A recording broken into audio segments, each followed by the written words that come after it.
오늘의 서먼 데일리 브리프 시작합니다. 서먼 멤버십 회원분들 반갑습니다. 우리가 흔히 저 사람 멘탈 진짜 강하다라고 말하잖아요. 과연 그 강함은 어디서 오는 걸까요? 오늘 바로 그 결정적인 차이에 대해 한번 깊이 파고들어 보려고 합니다. 자, 시작하기 전에 우리 스스로에게 한번 솔직하게 질문을 던져볼까요? 정말 이건 도저히 못하겠다 싶은 아주 버거운 과제가 눈앞에 턱하니 나타났을 때 여러분은 보통 어떻게 반응하시나요? 이 질문이 오늘 이야기의 가장 중요한 시작점입니다. 애덤 그랜트의 책 히든 포텐셜에 따르면요. 이럴 때 사람의 반응은 놀랍게도 딱 두 가지로 갈린다고 해요. 어떤 사람은 눈앞의 장애물을 위협으로 보고 그냥 주저앉아 버리고요.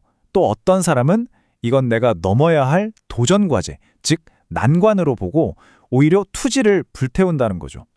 와, 이 관점의 차이가 모든 결과를 바꿔버리는 겁니다. 좋아요. 그럼 당연히 위협이 아니라 난관으로 봐야겠죠.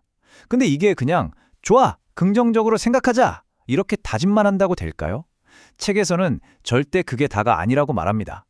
우리에겐 훨씬 더 중요한 실질적인 무언가가 필요해요. 그게 바로 임시 구조물, 영어로는 스캐폴딩이라는 개념입니다. 이게 뭐냐면요. 우리가 큰 건물을 지을 때 옆에 임시로 철골 구조물을 세우잖아요.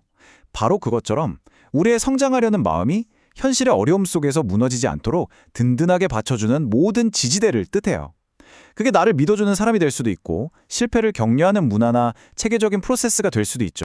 근데 진짜 놀라운 건요. 성장 마인드셋이라는 개념을 처음 세상에 알린 심리학자 캐럴 드웨기 직접 이런 말을 했다는 거예요. 성장할 수 있다고 믿는 마음만으로는 부족하다. 그 마음을 현실에서 굳건히 지탱해줄 임시 구조물이 없다면 사실상 별 소용이 없다라고요. 와, 정말 충격적이지 않나요? 이게 그냥 하는 말이 아닙니다. 책에 따르면 무려 15,000명의 학생을 대상으로 한 연구에서 아주 명확한 결과가 나왔어요. 학생들에게 넌 할 수 있어 라는 성장 마인드셋만 가르쳤을 때는 성적이 오르지 않았습니다. 그런데요, 학생의 잠재력을 믿어주는 선생님, 그리고 도전을 응원하고 격려하는 학교 문화, 즉 임시 구조물이 함께했을 때 바로 그때 비로소 성적이 눈에 띄게 향상됐다고 합니다. 핵심은 이거예요. 멘탈은 절대 혼자 강해지는 게 아니라는 거죠. 자, 그렇다면 이 임시 구조물이라는 게 실제 우리 인생에서는 어떻게 작용할까요? 정말 극적인 삶을 살아온 야구 감독, 염경엽 감독의 이야기를 통해 한번 생생하게 느껴보시죠. 염경엽 감독의 책 결국 너의 시간은 온다에 따르면요. 사실 그의 선수 시절은 그다지 성공적이지 못했어요. 스스로를 한량이었다고 표현할 정도로 야구보다는 다른 것에 더 관심이 많았고 뚜렷한 목표도 없었다고 합니다. 하지만 선수 생활을 그만두고 인생의 바닥을 경험한 뒤에 그는 완전히 다른 사람이 됩니다. 구단 직원으로 새 출발을 하면서 하루에 서너 시간만 자면서 정말 미친 듯이 일에만 몰두했죠. 그리고 마침내 평사원에서 모두가 우러러보는 감독의 자리까지 오직 자신의 노력만으로 올라섭니다.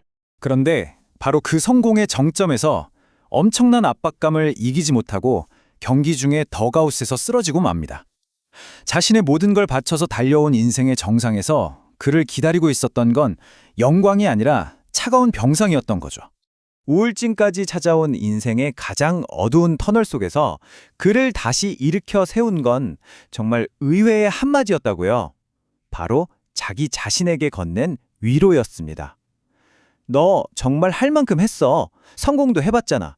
진짜 열심히 살았잖아. 스스로를 처음으로 인정해주는 목소리였죠. 그리고 정신을 차리고 주위를 둘러보니 최악의 실패를 겪은 자신 곁에 여전히 자기를 믿고 지지해주는 사람들이 남아있더래요. 바로 그 사람들이 염경엽 감독이 다시 일어서게 만든 가장 강력한 임시구조물이었던 겁니다. 그때 그는 깨달았다고 합니다. 아, 성공의 본질은 결국 사람이었구나. 자, 이제 이 원리를 우리 삶에 직접 한번 적용해 볼 시간입니다. 외부에서 다른 사람이 만들어주는 구조물도 물론 중요하죠. 하지만 더 나아가서 우리 스스로 내면 안에 아주 튼튼한 다리, 즉 내적인 임시구조물을 건설할 수는 없을까요? 전설적인 미식축구 감독 믹 세이번의 이 말에서 엄청난 힌트를 얻을 수 있습니다. 결과에 대한 부담감이나 압박감은 잠시 내려놓고 오직 내가 통제할 수 있는 과정 그 자체에만 온전히 집중하는 것. 이것이야말로 극심한 압박의 순간에 내 멘탈이 무너지지 않도록 꽉 붙잡아주는 가장 강력한 내적 임시 구조물이 될 수 있습니다. 이렇게 과정에 집중하는 내면의 구조물이 왜 요즘처럼 모든 게 불확실한 시대에 특히 더 중요할까요? 아주 급변하고 있는 한 산업의 예를 보면 그 이유가 확 와닿으실 겁니다. 이데일리 기사에 따르면요, 작년에 새로 발급된 신간 도서의 수가 전년도에 비해서 무려 13.5%나 증가했다고 합니다. 정말 어마어마한 숫자죠. 그런데 진짜 놀라운 건 전체 출판 시장의 크기는 오히려 줄어들고 있다는 사실이에요. 자, 생각해보세요. 파이는 작아지는데 경쟁자는 폭발적으로 늘어나는 상황. 이게 바로 오늘날 우리가 마주한 도전의 현실 아닐까요? 이런 엄청난 불확실성 속에서 멘탈을 지키고 앞으로 나아가려면 그 어느 때보다도 튼튼한 나만의 임시 구조물이 절실한 겁니다. 결국 리더십이란 이런 불안과 어려움, 불확실성 속에서도 우리 팀원들이 멘탈을 부여잡을 수 있도록 완벽하지는 않더라도 어떻게든 임시 구조물을 만들어주는 역할이 아닐까 싶습니다. 마찬가지로 우리 서먼 멤버십 회원분들이 자기 삶의 리더가 되어서 스스로에게 든든한 임시 구조물을 만들어주는 일, 그게 바로 진짜 자존감이고 넘어져도 다시 일어나는 회복 탄력성이 아닐까 싶습니다. 그러니 오늘 하루 다른 누구도 아닌 바로 나 자신을 위해 내 마음속에 아주 튼튼한 다리를 건설하는 그런 하루를 보내시길 바라겠습니다. 늘 감사합니다.